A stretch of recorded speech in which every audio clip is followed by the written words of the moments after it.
आप देख रहे हैं जय भारत टीवी। अंकिता भंडारी हत्याकांड ने हर किसी को झकझोर कर रख दिया है। खासकर उत्तराखंड की महिलाओं को इस घटना ने भीतर तक हिलाकर रख दिया है। वो महिलाएं ज्यादा असुरक्षित महसूस कर रही हैं जो प्राइवेट सेक्टर में जॉब कर रही हैं। अब इस मुद्दे पर यूके SSC भर्ती परीक्षाओं में चयनित महिला अभ्यर्थियों ने भी चिंता जताई है। स्नातक स्तरीय परीक्षाओं में चयनित महिला अभ्यर्थियों का कहना है कि प्राइवेट सेक्टर में जॉब करना महिलाओं के लिए खतरनाक होता जा रहा है। अंकिता भंडारी जैसी हजारों महिलाएं प्राइवेट सेक्टर में भारी मानसिक दबाव के बीच जॉब करने को मजबूर हैं क्योंकि राज्य में सरकारी नौकरी है ही नहीं। चयनित अभ्यर्थियों का कहना है कि आज वो बेहद ठगा सा महसूस कर रहे हैं क्योंकि परीक्षा पास करने के बाद भी उन्हें अभी तक नियुक्ति नहीं मिल पाई है। सुनिए क्या कह रहे हैं चयनित अभ्यर्थी। आज मैं आपके समक्ष जो है एक चयनित अभ्यर्थी के रूप में नहीं बल्कि एक बेटी, उत्तराखंड की बेटी के रूप में आपके सामने जो है अपने विचार रखना चाहती हूँ।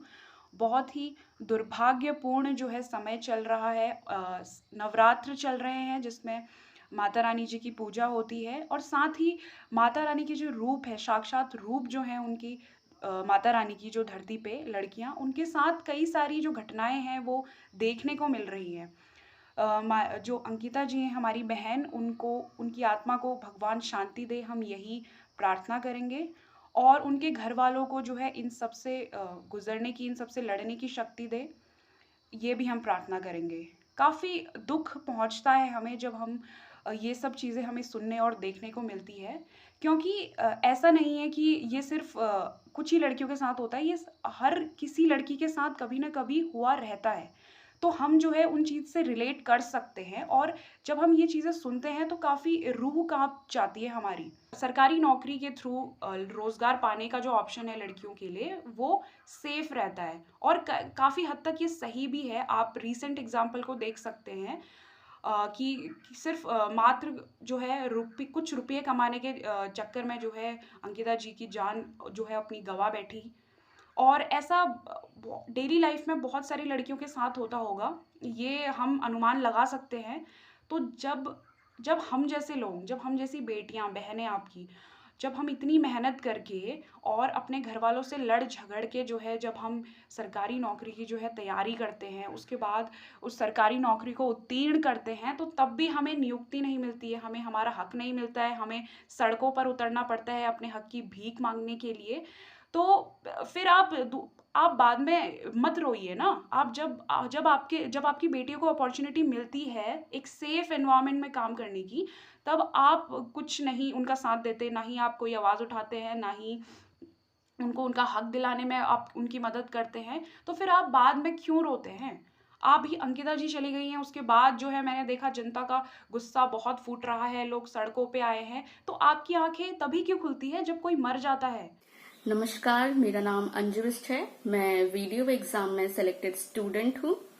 मैं सबसे पहले इस देवभूमि उत्तराखंड में हुई अनहोनी घटना की पीड़िता बहन अंकिता को श्रद्धांजलि देती हूँ तथा ईश्वर से उसकी आत्मा की शांति की प्रार्थना करती हूँ। आजकल नवरात्र चल रहे हैं। मैं मैया से प्रार्थना करती हूँ कि हे मैया, अंकिता के सभी दोषियों और उन सभी माताओं बहनों जिनके साथ दुराचार होता है, उन सभी मानव रूपी राक्षसों का नाश करें। हम लड़कियों के जीवन का संघर्ष उनके जन्म से ही शुरू हो जाता है। कन्या भ्रूण हत्या, ईव टीजिंग, दहेज प्रथा, घरेलू हिंसा, सामाजिक कटाक्ष तथा और भी कई अन्य समस्याओं का सामना करना पड़ता है। उस 19 वर्षीय लड़की ने अपने घर से दूर रहकर प्राइवेट जॉब करने से पहले उसके साथ जो हुआ उसकी कल्पना तक नहीं की होगी। मैं अपनी बात करूं तो मेरे पास कोई प्रोफेशनल डिग्री नहीं है। हालांकि मैंने भी कुछ साल प्राइवेट सेक्टर में जॉब की है और मैं जानती हूं कि प्राइवेट सेक्टर में जॉब करना कितना मुश्किल है। बहुत मेंटल प्रेशर झेलना पड़ता है और हम लड़कियों के लिए तो घर से दूर रहकर काम करने में सेफ्टी तो एक बड़ा मुद्दा है भी। और जिनके पास प्रोफेशनल डिग्री है भी, उनके लिए भी उत्तराखंड में बहुत ज्यादा अवसर है नहीं। यहाँ कंपनीज तो है, लेकिन जो अच्छा पे स्केल दे सके ऐसी कंपनीज कम ही हैं। इसलिए उत्तराखंड के युवाओं के सामने सिर्फ 2 ऑप्शन ही बचते हैं, या तो सरकारी नौकरी या फिर पलायन। और हम लड़कियों के सामने तो सिर्फ सरकारी नौकरी ही एकमात्र सुरक्षात्मक माध्यम है। इसी सोच के साथ हमने बहुत मेहनत करी, पढ़ाई करी और चयन भी पाया। किंतु विडंबना ये है कि चयनित होने के बावजूद भी कुछ भ्रष्ट लोगों की वजह से आज भी हमें अपनी इनोसेंस प्रूव करनी पड़ रही है। माननीय मुख्यमंत्री जी, आपने स्वयं को हम सभी बेटियों का अभिभावक बताया है।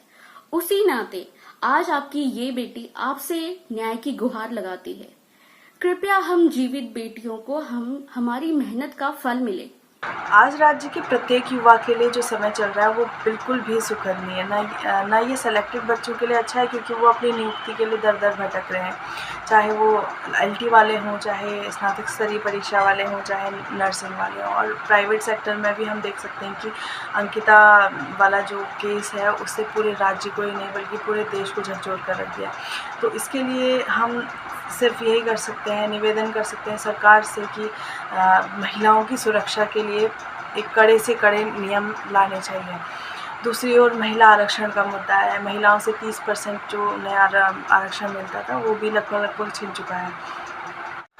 इसलिए राज्य के प्रत्येक युवा से मेरा विनम्र निवेदन है कि कल के दिन आप भी हमारी स्थिति में हो सकते हैं। हम 6 महीने से इस मानसिक प्रताड़ना से गुजर रहे हैं। ना हम आगे की तैयारी कर पाते हैं और ना ही इधर फोकस कर पा रहे हैं। तो कल के दिन आप हमारी जगह आप भी हो सकते हैं, आपके छोटे भाई बहन हो सकते हैं। राज्य में जो ये रद्द कल्चर डेवलप हो चुका है उसे हम सबको एकजुट होकर दूर करना है। किसी भी जो ये धांधियाँ चल रही हैं इसकी सज़ा अपराधियों को मिलनी चाहिए, ना कि मेहनती और सिलेक्टेड बच्चों को, चाहे वो किसी भी परीक्षा के हों, सिर्फ स्नातक स्तरीय परीक्षा के लिए ही।